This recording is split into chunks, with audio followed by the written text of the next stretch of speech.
ಈ ರಾಜ್ಯ ಸರ್ಕಾರ ಅಸ್ತಿತ್ವಕ್ಕೆ ಬಂದ ನಂತರದಲ್ಲಿ ಬಡವರಿಗೆ, ದಲಿತರಿಗೆ, ರೈತರಿಗೆ ದೊಡ್ಡ ಮೋಸವನ್ನ ಮಾಡಿರುವ ಸರ್ಕಾರ ಇತಿಹಾಸದಲ್ಲಿ ಯಾವುದಾದ್ರೂ ಇದ್ರೆ ಅದು ಈ ಕಾಂಗ್ರೆಸ್ ನೇತೃತ್ವದ ಕರ್ನಾಟಕದ ಸರ್ಕಾರ.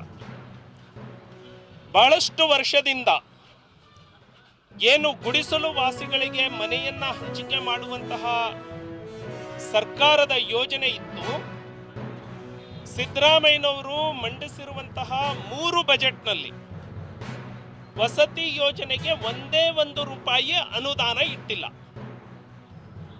ಹಾಗಾಗಿ ಸಪ್ಲಿಮೆಂಟರಿ ಬಜೆಟ್ ಅನ್ನ ತೆಗೆದುಕೊಂಡು ಯಾರು 10,000 ರೂಪಾಯಿ ಒಂದು ಮನೆಗೆ ಲಂಚವನ್ನ ಕೊಡ್ತಾರೆ ಅವರಿಗೆ ಮಾತ್ರ ಮನೆಯನ್ನ ಈ ಸರ್ಕಾರ ಮಂಜೂರು ಮಾಡ್ತಾ ಇದೆ.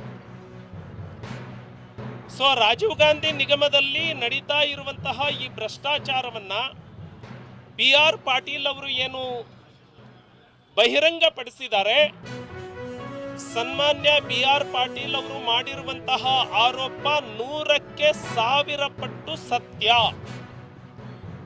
ಯಾರೆಲ್ಲ ಒಂದೊಂದು ಮನೆಗೆ 10,000 ರೂಪಾಯಿ ಲಂಚವನ್ನ ಕೊಡ್ತಾ ಇದ್ದಾರೆ ಅವರಿಗೆ ಮಾತ್ರ ಮನೆಯನ್ನ ರಾಜೀವ್ ಗಾಂಧಿ ನಿಗಮದಿಂದ ಆದೇಶ ಆಗಿ ಮಂಜೂರಾತಿ ಆಗ್ತಾ ಇದೆ. ಕುಡಚಿ ಮತಕ್ಷೇತ್ರ ಮತ್ತೆ ರಾಯಬಾಗ ಮತಕ್ಷೇತ್ರದಲ್ಲಿ ಈಗಾಗಲೇ ಕಾಂಗ್ರೆಸ್ಸಿನ ಏಜೆಂಟರು ಹಣವನ್ನ ವಸೂಲಿ ಮಾಡುವಂತದ್ದನ್ನ ಪ್ರಾರಂಭ ಮಾಡಿದ್ದಾರೆ. ನಾವು ಕೂಡ ಅಲ್ಲಿ ದುಡ್ಡು ಕೊಟ್ಟು ಮಂಜೂರು ಮಾಡಿಸ್ಕೊಂಡು ಬರ್ತೇವೆ ಅಂತ ಹೇಳಿ ಬಡವರ ಕಡೆ ಹಣವನ್ನ ವಸೂಲಿ ಮಾಡಲಿಕ್ಕೆ ಪ್ರಾರಂಭ ಮಾಡಿದ್ದಾರೆ. ಆದರೆ ಇಲ್ಲಿ 20,000 ಕೇಳ್ತಾ ಇದ್ದಾರೆ ಅಂತೇಳಿ ನನಗೆ ಮಾಹಿತಿ ಬಂದಿದೆ. ಬಹುತೇಕ 10,000 ರೂಪಾಯಿ ಜಮೀರ್ ಅಹಮದ್ಗೆ, 10,000 ರೂಪಾಯಿ ಇಲ್ಲಿಯ ಏಜೆಂಟ್ಗೆ ಅಂತ ಹೇಳಿ ಇಟ್ಕೊಂಡಿರಬೇಕು ಅವರು ಲೆಕ್ಕವನ್ನ. ಎರಡನೇದಾಗಿ ಇಲಾಖೆಯಲ್ಲಿ ಎಷ್ಟು ದೊಡ್ಡ ಭ್ರಷ್ಟಾಚಾರ ಇದೆ ಅಂದ್ರೆ, ಪ್ರಧಾನಮಂತ್ರಿ ಆವಾಸ್ ಯೋಜನೆಯಲ್ಲಿ ರಾಯಬಾಗ ತಾಲೂಕಿಗೆ 2 ಮತಕ್ಷೇತ್ರ ಸೇರಿ ರಾಯಬಾಗ ತಾಲೂಕಿಗೆ 14,000 ಮನೆಗಳು ಮಂಜೂರಾಗಿದ್ದಾವೆ ಅಂತ ಮಾಹಿತಿ ಇದೆ. ಆ ಮನೆಯದು ಅಧಿಕಾರಿಗಳ ಜವಾಬ್ದಾರಿ ಕೇವಲ GPS ಮಾಡೋದಷ್ಟೇ.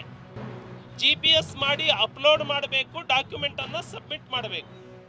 ಆದರೆ ಈ ಅಧಿಕಾರಿಗಳು GPS ಮಾಡೋದಕ್ಕೆ ಯಾರು 5,000 10,000 ಕೊಡ್ತಾರೆ ಅವರ ಮನೆಗಳು ಮಾತ್ರ GPS ಆಗಿ ಅಪ್ಲೋಡ್ ಆಗಿದ್ದಾವೆ.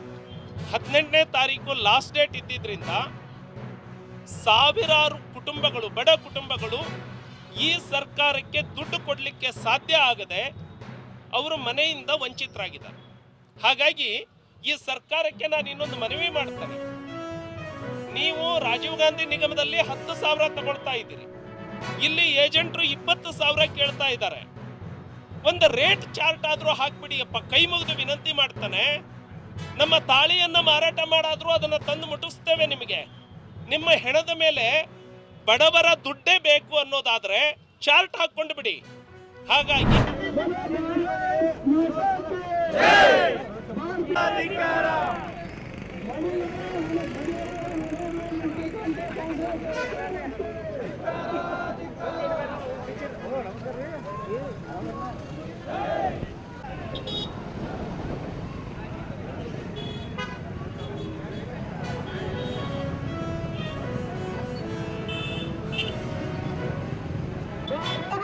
ಸರ್ಕಾರಕ್ಕೆ,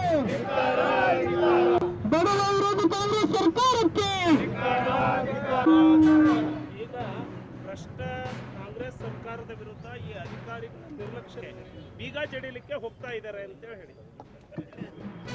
ಭ್ರಷ್ಟ ಕಾಂಗ್ರೆಸ್ ಸರ್ಕಾರ ವಿರುದ್ಧ ಹಾಗೂ ಅಧಿಕಾರಿಗಳ ವಿರುದ್ಧ